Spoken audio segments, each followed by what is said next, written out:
Last emails out of your system. Last iPad. I left mine in my office, so I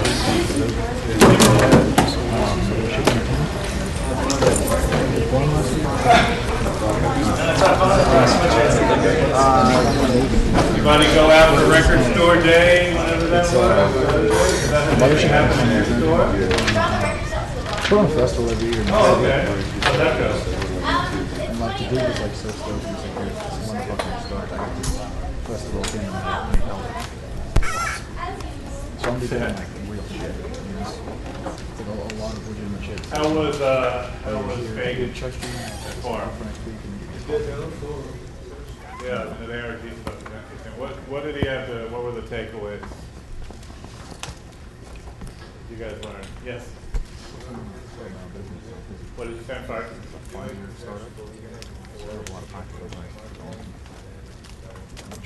Believe in what you're doing before you manipulate the market.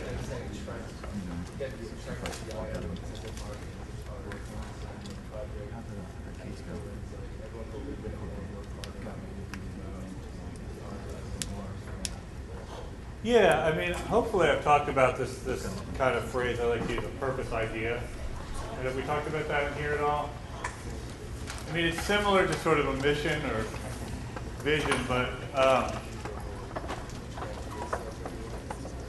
think through all the marketing stuff, we can get easily cynical about, you use the word manipulating, you know. And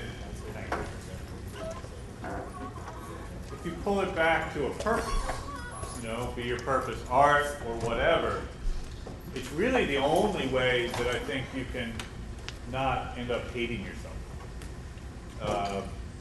And especially all of us in this room who have a soul, you know, and that soul can be pushed out of you. But the guy named Mark Earls, E-A-R-L-S, who wrote a book, and he talks about this idea of the purpose idea.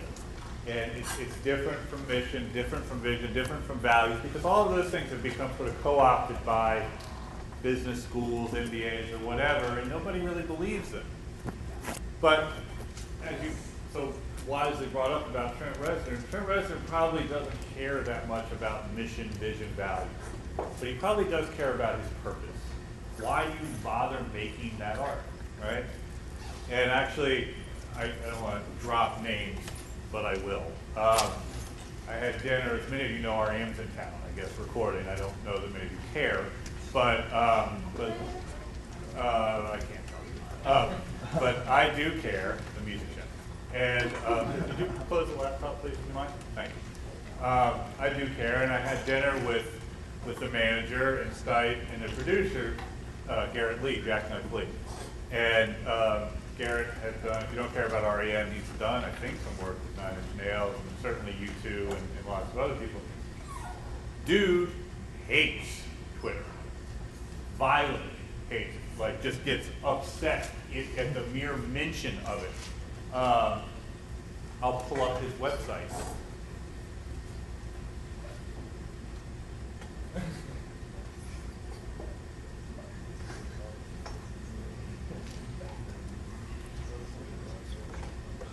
Where'd you go eat? You know what they love, which is confusing to me, is Koshan.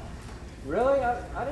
I went there too. I thought it was a little too much. It is a little too much, you know. I mean, it's okay. I think they like it because it's got, you know, some southern, you know, the sides are actually really good, the lima beans and that type of thing. But appetizer that's so good. yeah, but there's a lot of pork.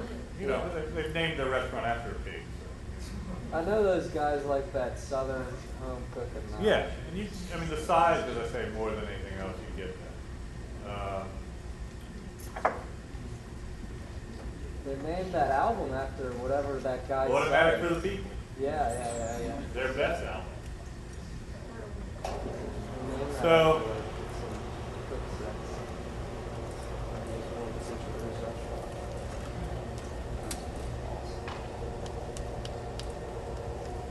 he does have a website. Oh, this is actually more than it was before.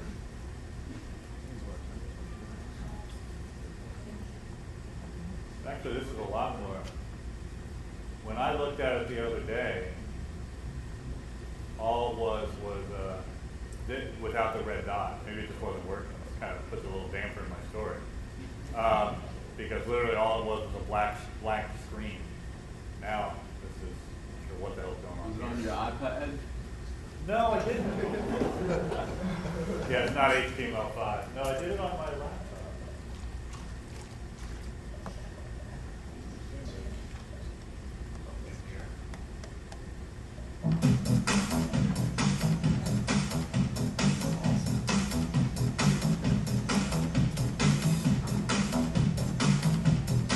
Is that tricky? I don't know who that is.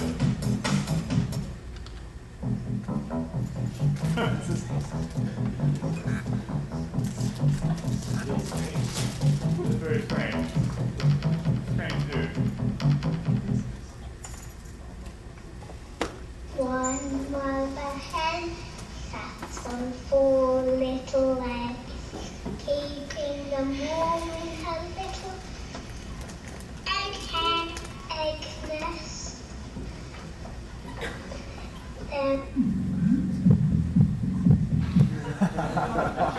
It's actually really cool. I've never seen it.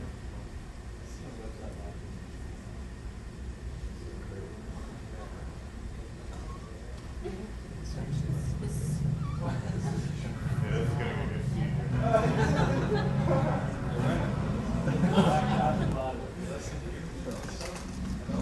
No, well, a little. No, clearly.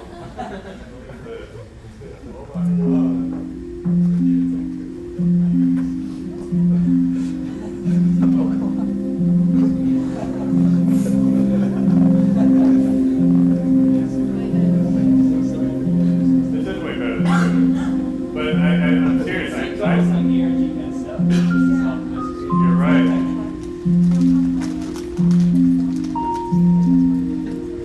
No, this is pretty cool. I had no idea that there was all this.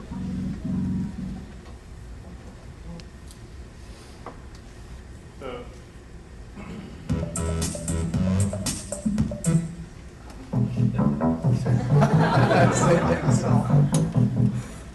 Monkey is a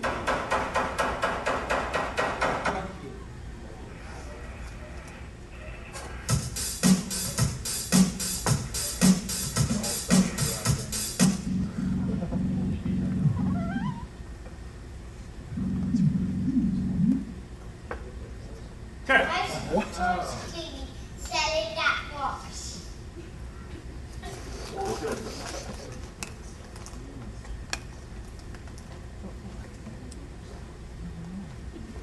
Very, very strange. Oh.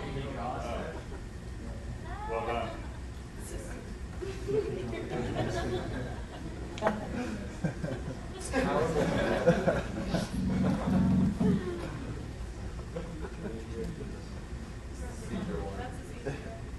I think that sucks. In any case, what I thought he had on his website, because I didn't see the dot, was a blank page, which is more consistent with his approach of Twitter. He just says, you know, I don't need it, I don't want it. If I'm going to find out about stuff, I'll find out about it my own way. Isn't that a Velvet Underground song, Lisa said? I've come to hate my body. But, you know, so we got to talking, and it became clear that all of us around the table had difficult issues with all of this so-called marketing. And my only defense of it is, you know, if it's a tool that helps creative people continue to create and sustain themselves, and it doesn't destroy their soul in the process, okay. But I think that we have to recognize that it is a creative, transactional thing. And come to terms with that, and that speaks to having a purpose. If your purpose is making music, if your purpose is creating art, and you want to keep doing it, is it bad to avail yourselves of the tools that potentially let you do it? And how far is too far? I don't know the answer. What else do you have to say? I'm generally curious. I wasn't able to be there. Put you on the spot. Anybody else want to? Did you say? I just can't hear you.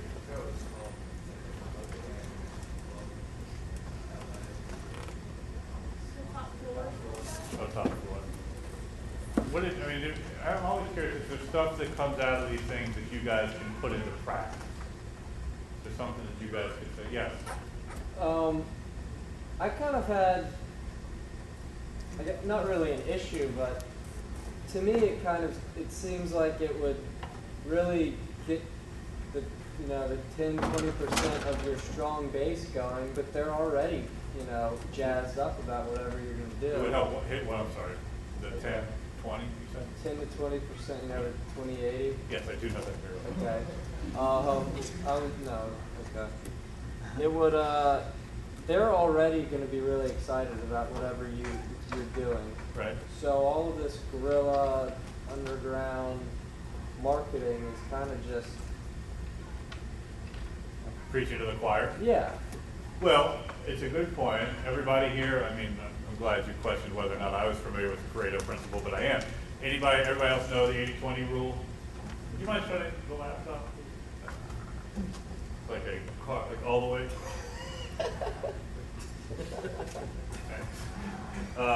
80-20 rule, everybody clear on that? Okay, so why bother with the 20%? Why do we care? Why do we design things for them? Is it not just preaching to the choir? Yeah. Most loyal. They're the most vocal, right? So if you have any chance of spreading the word outside of that 80-20 paradigm, you have to give that 20 tools and get them taught. And never has that been more true. Yep. He was also talking about this thing that they made, like the widgets, that they've put on fashion widgets recently, and like you put it on your page, and in exchange for like a tweet, you get a song, and then they were talking about some kind of like management software or something like that, where a band can use it, and it gives you like steps as a band to do, and you work your way towards becoming represented by a live band. Well, I think that I'm fascinated by. I'm fascinated by the game sort of mentality that's out there. Foursquare. Anybody use Foursquare? Are you updating your status right now on Foursquare? Yeah. Are you the mayor of Miller Hall? No. Who uses it? I used it Use it once and then not for you? Really? Nobody in here uses Foursquare? You will this time next year. Some percentage of you. Well, you ought to know what it is, right? So Foursquare allows you via your mobile device to go to a place and, as they say, check in. So you could be in Miller Hall and it will be a geolocation find you. You check in, and the more times you check in, the more rewards you get. Right? And they give you badges. So the first time you go someplace, you get awarded the newbie badge or whatever. They were just offered $140 million from Yahoo for this. Turned it down.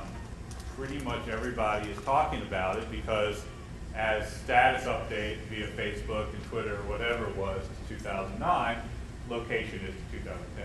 And you can figure out why it's so valuable. If they track me going to a restaurant, what can they do with that information? Rob your house. Rob your house. What else?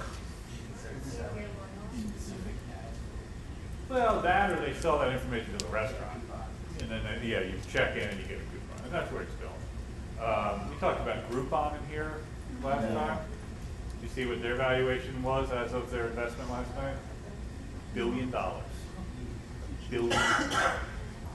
And it's happened so fast. And it speaks to this location. It speaks to this idea that if we can find out where people are, tell them to buy something, manipulate them to buy something, it's insanely valuable. So, boy, The best song, he was just humming it. it's a catchy number. So how do we apply this to music? Why were they talking about doing this in music, this type of thing? Concerts? Was that what they said, or no?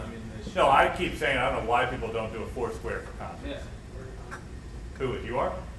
You are personally? Do it, man. I just saw an article It's out in the ether. Somebody's gonna do it. Explain this a little better. Yeah, explain this concept of Foursquare for concerts. Like, Well, supposing you went to, who's going to a concert tonight, or who went to one this weekend? Where'd you go? You went to see Block Party play? The Block Party. The Block Party, okay. Not. What's the hard. Jazz Fest? Yeah, the Jazz Fest. Where were they? How long? Okay.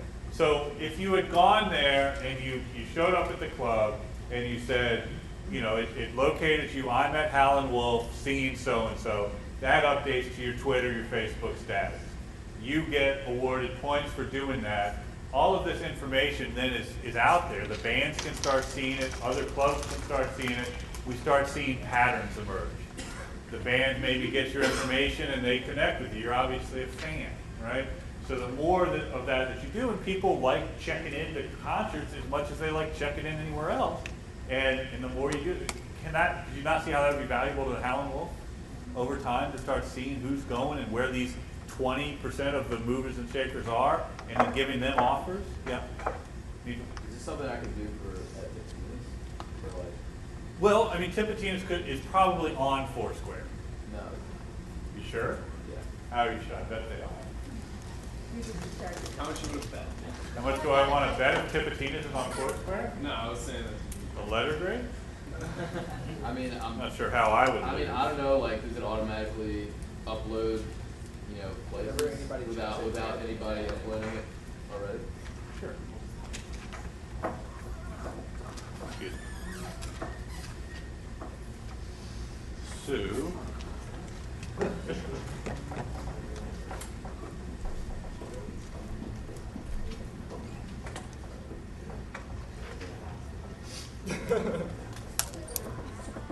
The flu shot truck is up there. Wow.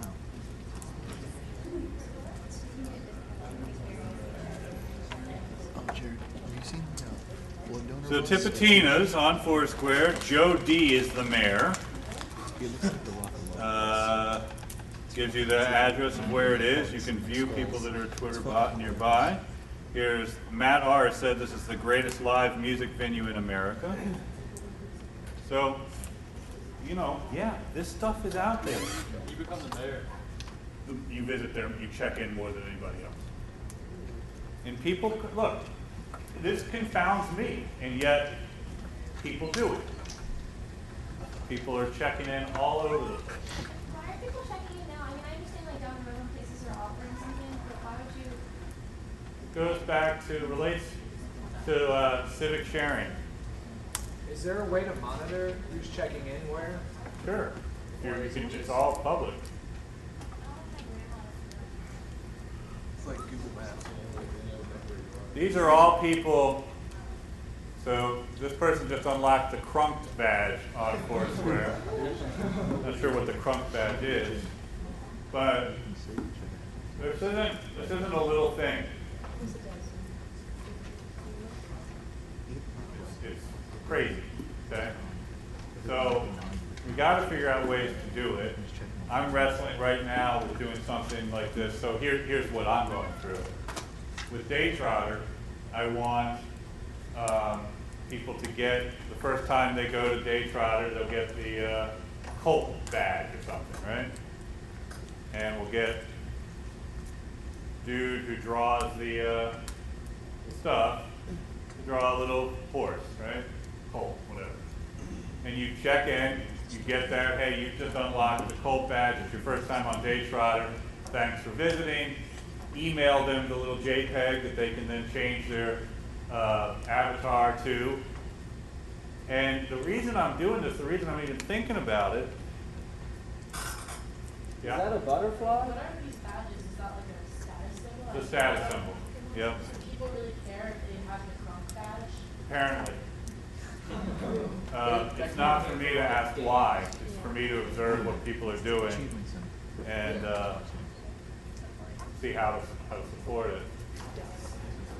You know, Daytrotter gets a ton of chatter on Twitter. Just crazy. And it is having massive impacts on traffic. So I would be remiss And part of it is because we made it very easy to share, right? But I'd be remiss not to say, how do we increase this? How do we get more people doing this? And again, I'm not trying to get at the underlying logic. I think we as a people are competitive. I don't know why, which we weren't, but we as a people want and covet things that defy logic. We collect stuff. We seem to be hardwired that way. So if you have a chance to get something that not everybody else can get, some people will do that. If you then make that grasping for it public, others will follow. So as soon as you get that newbie badge or whatever, and it uploads to Facebook or Twitter, other people are going to go, what is that I want? Right? Yeah, Eric. I'm just assuming you're on Twitter a lot. Have you ever noticed that Justin Bieber is a trending topic 24/7? I don't understand Justin Bieber. Neither do I. He's always a trending topic. Yeah, so is Now Playing. Yeah. Now Playing is always one of the first ones. If anybody can explain Justin Bieber to me. Drake's eyebrows were What? Drake's eyebrows were trending topic. Drake? The hip hop guy? His eyebrows were trending. Why? Some of that's just internet memes. It's up to YouTube, Usher like found him.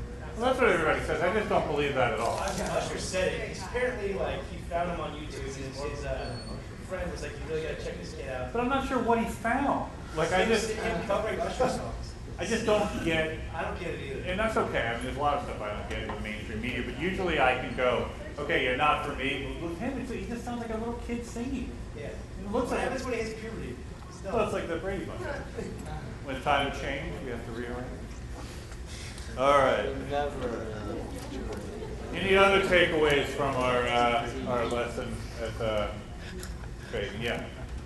I think it kind of reinforced the fact that the music industry is kind of a barometer for how kind of things work. I guess in the future, like music as kind of religion, marketing, I guess. Yeah. Carries over to mainstream. Oh, I couldn't agree more. I mean, I've said before, music is the canary in the coal mine. And what I mean by that is music seems to hit these issues and problems before other things. And I think it's why it should give you guys some hope. These skills that you're learning will apply, even no matter where the music business goes.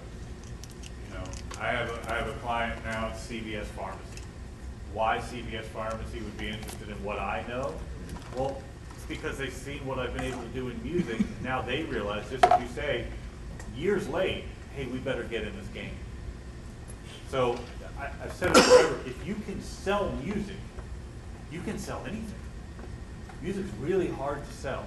If you can find a strategy to make money selling music, it's like if you play baseball, you get the donut or whatever. It's hard to swing and you take that donut off.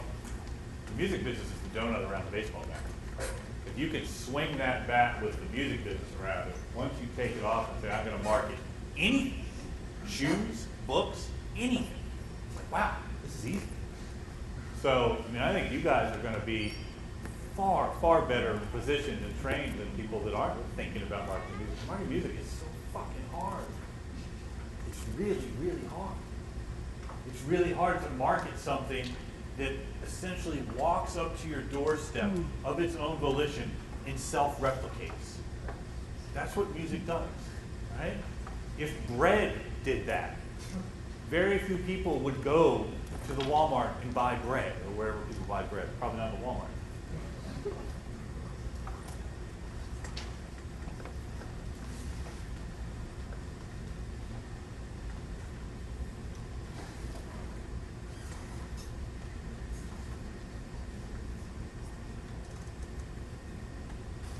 Oh, Henry, you got to explain the skin put thing to me.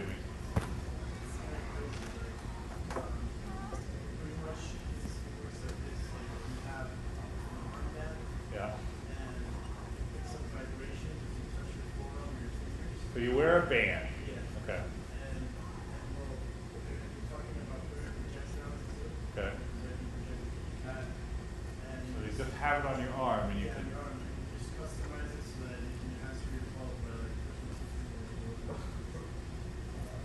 I love it.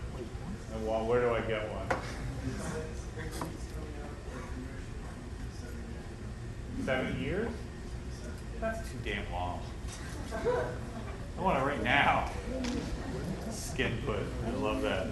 Think about chat roulette and skin put.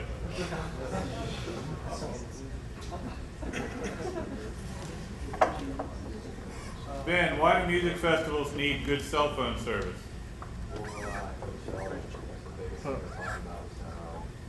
Foursquare. Yeah. And they made this 2010 Loyola app, and people can like look like friend find, like say all nice things. Right. People can find. You like that? Yeah, I thought it was awesome. So what's the difference between that and Foursquare? Well, because on this, I said like you can actually say like I'm actually listening to this band, this band. Do that on Foursquare too. I guess I'm looking. No, I'm just trying to make a point because I don't think somebody said I'm not doing a good job of explaining Foursquare. That's it. You follow certain people, ostensibly your friends. So if your friend checks it in at a location, you know where he or she is, and you could go meet them there. I mean, that's part of it too. More for like a direct. No, I understand. They made a specific one, but you could do that same thing with Foursquare. No, they're saying it was their article, it's like Foursquare. Yeah. So that it was just like a 3-day dead zone for no one. Yeah, it's like South by Southwest about 2 years ago. What's It's a that? little frustrating. Were you Like there? being at a festival, not being able to find your friends. And why do you want to be? Why do you want to do? I mean, it's this goes to the heart of this unholy alliance between art and technology. Like we are uncomfortable with using this technology to sell our music, but then something like this comes along, and all of a sudden when we can't do it, we go, wait a second, that's no good at all, right? We want this stuff. We want the Twitter updates, we want the Facebook updates, the Foursquare updates. So it has to have a utility. If it has no utility for you, it won't matter. I just don't think that you guys have necessarily figured out how useful it is. Oh no. Mario, they're going to sue us again? That's right. Or at least in the UK. In the UK? For downloading files, huh? It's only like 1 to 2% of the most aggressive. So people are Don't you have an image of that dude and you know it's a dude? Yeah. Right? It's like the comic book guy in The Simpsons, right? I'm going to download this torrent now. Yeah, I have a buddy who's in the UK right now, and he called me up, and I was like, have you been downloading all those shows I've been sending to you? He's like, no, I have, there's like a 200 megabyte per day limit, and he can't get around it. From his ISP. Yeah. And that's exactly when we were talking about net neutrality a week or so ago. That's what's going to happen here. That's crazy. You want to get over that megabyte limit, what are you going to have to do? Pay more. Pay more. Hereditary. Absolutely. You guys didn't see the net neutrality thing got blasted down? That's what that's about, guys. Now Comcast, Cox, whatever are going to look at what you're downloading and say, you know, it seems like you're downloading a lot of stuff. That's great. We're going to cap it here, or we're going to slow it down. And if you want it faster, fine. What's their alternative? Because how many people have canceled their cable bill? Their cable? Couple. I had a point. Go ahead. Where I'm from in Lafayette, Lafayette Utility Systems, it's a government, it's a city-owned electric company, and they just put like fiber optic cables all through the city. So now like internet, television, cable are just like a flat fee, like utility. Yeah, it's pretty cool. Google's trying. No, Google people were actually down there a couple weeks ago. It was pretty cool. Well, I mean, the reality is, as we can get, I mean, there was just the news story before I came down here was there's going to be a Hulu iPad app. And nobody thought that would happen because it runs Flash and the iPad won't run Flash. And so they're going to make one. Once you've got Hulu, Boxy, all these other things, illegal downloads, you really don't need your cable box. So these cable providers are going, well, geez Louise, how are we going to make money? They're going to sell you access. Speed, maybe not Lafayette, but everywhere else. Everybody's going to move to Lafayette.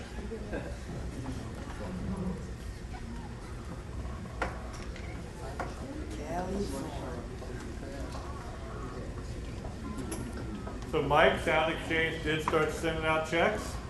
Yeah, this quarter it's 51.7 million they just For a sent quarter. out.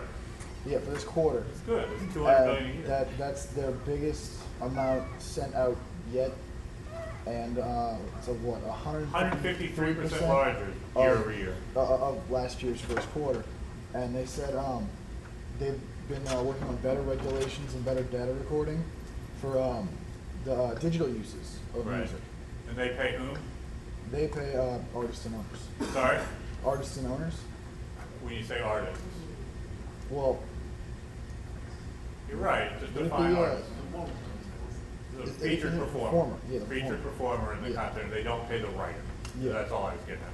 As Captain BMI still pay the writer for digital content. So this is something that I've been hoping and sort of predicting. As we get better tracking and reporting mechanisms, there will be more money. There will be. Whether or not it's going to be enough for artists, I don't know. But it's going to be more. And this really speaks to that. Good. Sony Ericsson's profitable, Sean? Oh. How so? How'd they do that? They're just cut off like a lot of their products that were good. That's one way to do it. Huh.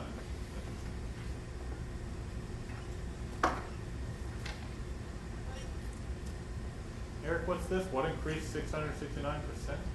It was saying like from when cassettes to CDs changed, it like increased that much. Oh. And they're saying that the digitalization of music kind of screwed everything over because people are buying singles now, which everyone knows.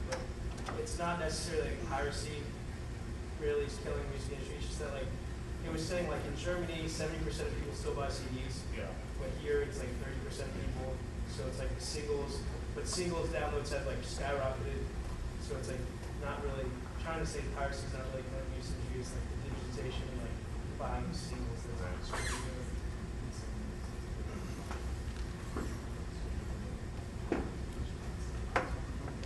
Jason, have you seen the Nokia store in the U.S.? I know your article's about China.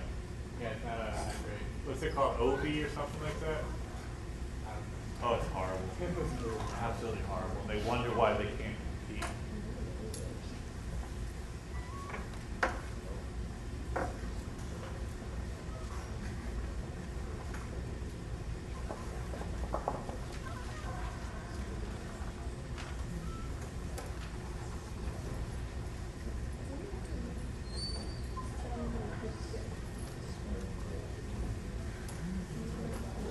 Don't you just want to dive right into this?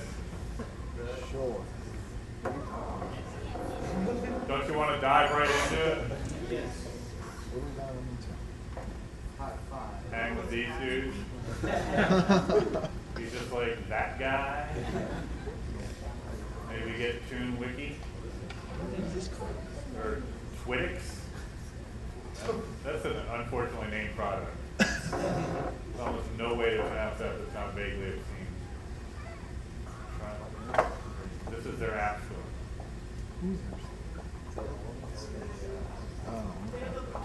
Click on application.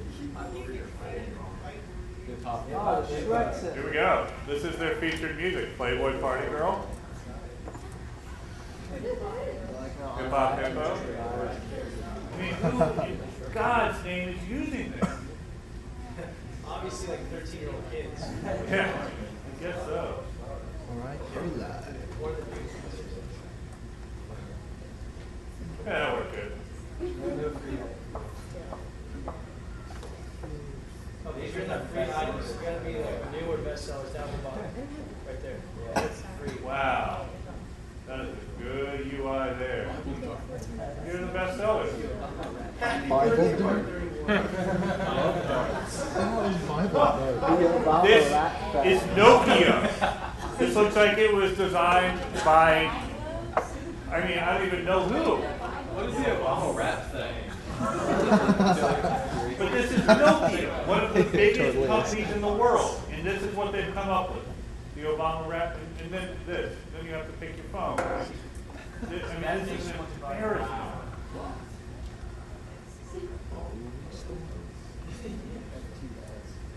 It's somebody, some consultant, some tech firm got paid, not kidding, millions of dollars for this.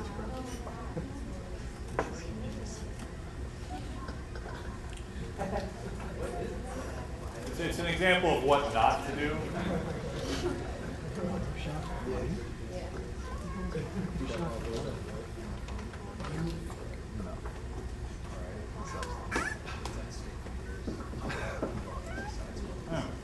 Corey, how do publishers plan to monetize the iPad? I assume you're talking about book publishers. Yeah, well, they were just saying that they're obviously like the pay per download or whatever, like the pay to get access content is going to be the way to go. But the issue they're struggling with is how to get people to pay, which is no shock, obviously. And they were just saying that like content is going to be a huge, like it has to tip people to get to that point of wanting to pay. And they were saying that they're going to use apps to like, I guess like Foursquare and stuff to understand like the real people, like what people really want. And they were saying like what kind of scotch they drink and what kind of shoes they wear, and so that they can use that information and access like revenue sources associated with those things that people want and I always said create when I was- associations. You know, when I was selling records, I thought, you know, our business plan might be to try and sell people music that they want. It's like a good business plan, right? What do we call that type of data mining when we're looking at people's habits and trends? Psychographics, right? So, again, you said it. Things like Foursquare, Twitter, Facebook, they clue you into psychographic stuff, and the more specific you can get to people, it's why Google's made so much money. Now, they don't do it terribly well, but they do it better than anybody else. If you're on a web page, there is some likelihood, because they've crawled the whole web, that there'll be an ad related to that content. Facebook goes one better. You know. And they were just saying that there's like an actual, I don't remember the name of the company, but they're helping like magazines develop apps associated with that magazine, so that what they can like buy back like magazines, like back issues and buy month and then year-long subscriptions in addition to like an app that you can do like the bookmarks and all that kind of stuff. Is anybody off the subject or slightly off know Emerald or how to get in touch with him? Are you texting him now? You do? A friend of mine's dad rides in Belfast with him, and they're friends. To me, as somebody who likes to cook, the iPad is the greatest thing in the world. Because for, you know, cookbooks and stuff, it's hard to cook with and whatever.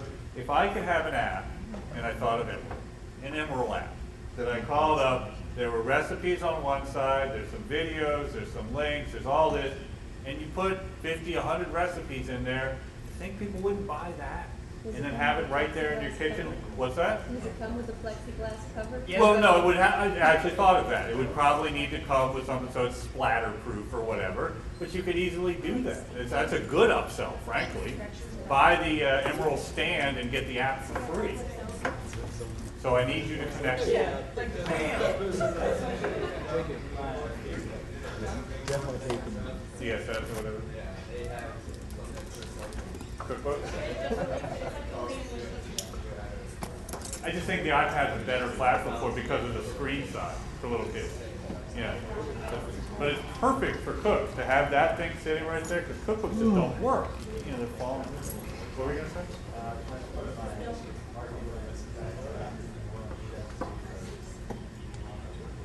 DVD. Video, yeah, good. Yeah, exactly. Think about it for the iPad. There's this huge ability now, there's a new medium for creative people to go, if you do this and twist it a little bit, the iPad, whether it's the iPad or whatever tablet, computer, they're not going away. You guys may hate the iPad or whatever, it's not going away. So Sarah, you'll hook me up? I shall try. I appreciate it. Why is it more important than ever to be an early adopter brand, Christian? But I guess because people like Zappos and Starbucks and companies that get involved with social media, that sort of stuff, they get more media coverage, like they get featured more, and everybody, you know, they want to know about them, so they get more business. Yeah. Well, there's something called Zip Swap, Z-I-P-S, and he was I think a physicist or something, but he looked for patterns. And one of the things he did was, and it goes back to your Pareto principle, he looked and he saw that the word "the" gets used massively more than any other word in the English language by a massive factor. And he started looking for other patterns, and then he started to look and say, okay, so if you get out ahead of a crowd, you will get more attention just by being first. If you think about, you guys don't look at blogs too much, I guess, but like Jason Kotke's blog, or John Gruber's Daring Fireball, all these sort of tech blogs that were early on, no one's ever going to catch up unless they stop.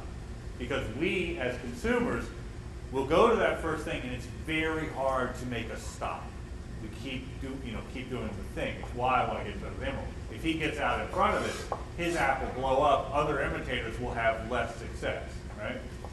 So yeah, I mean, there are two things going on. Zappos was smart to get out front.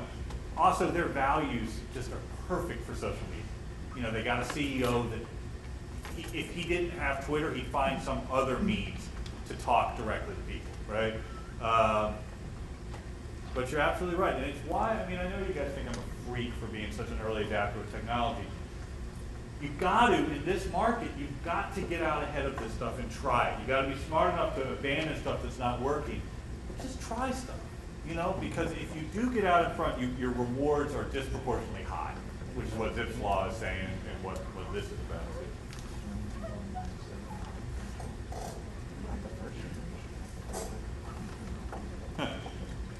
Ramir, what is Pharrell doing? He launched a new website. It's basically rules for kids, I guess. It's called Kidult, unfortunately. Yes. K-I-D-U-L-T. We talked about this with them. What's that? We talked about this with them. Pharrell did. Yeah. He's wearing snowboard boots? Yeah, snowboard boots and nothing else.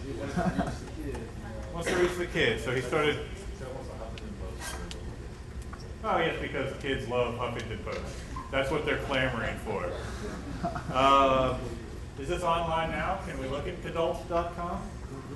It is just, see, that's the ramblings of somebody that has no one around him to question his logic. Let's call it Kidult. Yes, Pharrell. Great idea. No one says, are you out of your fucking mind? There he is. Yes. Kids love this. You'd be surprised. Sadly, I'll find out. My 6-year-old is already essentially a tween. Oh, the Pope, for #1 of the news. Let's go to it. I want to see No. how do you think it would work? Cool job.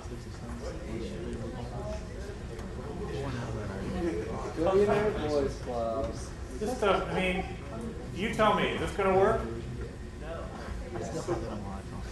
Depends on who kids don't like to read.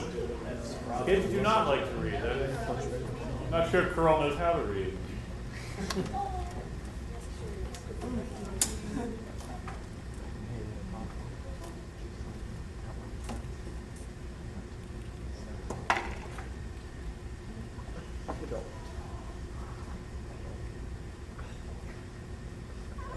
Yeah, Kidult's not doing all that well.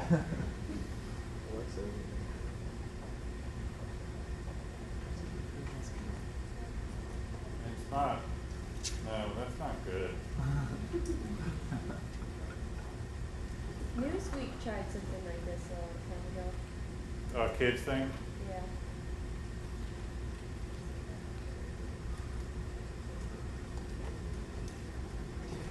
No. Is that, where was he? So, yeah. I mean, how much does this cost to run? To get nobody to come see it? What do you think, Ramir? Did you pick this article because you're a fan of Kidult? Why don't they have games? Maybe they should integrate the Nokia store into it.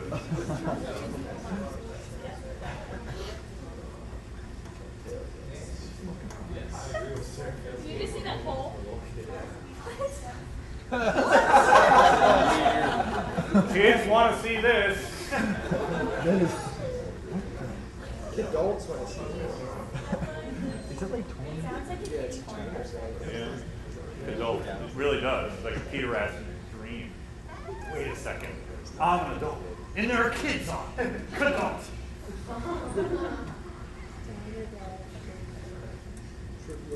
This is again, an example of what not to do. It's just,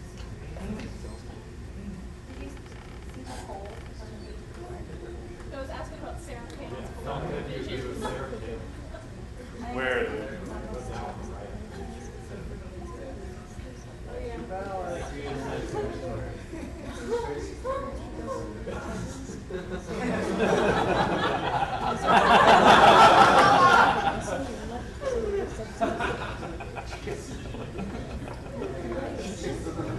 I love Tracy Morgan. Tracy Morgan's the president.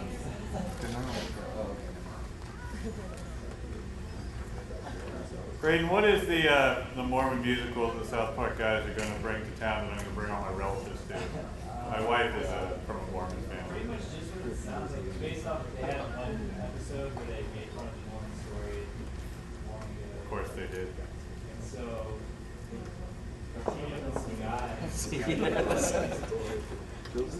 All the Mormon follows the story of the Mormon, also few Mormon.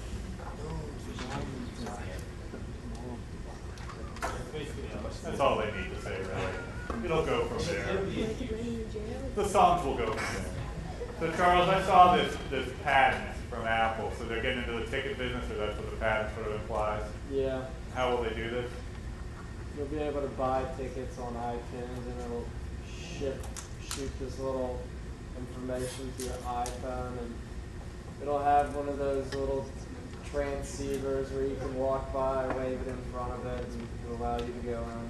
You sound like you're not happy about this. I don't think it's going to happen. Why not? Because credit card companies have been trying to do the same thing for years. Well, but nobody. How many paperless tickets is going to work out? I have my JetBlue ticket for tomorrow with my little barcode that I will I think paperless tickets will work. I just don't think that it's going to be. I don't think that this technology is going to. Maybe eventually, 20 years down the line, but not. A reader? You talking about somebody being able to scan from your phone? Yeah. Oh, dude, I do it every time I go to CVS.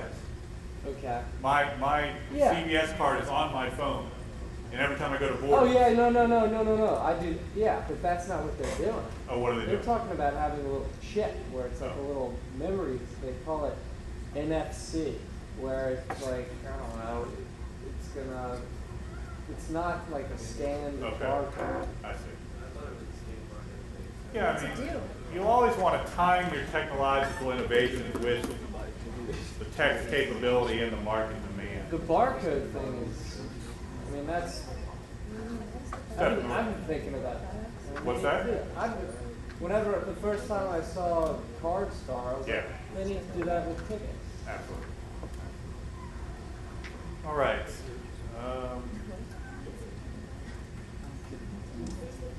Why don't we take 15 minutes and we'll dive into the next batch. If you need a reminder of what we're doing today, you shouldn't. You're telling me about your marketing and your tech strategy.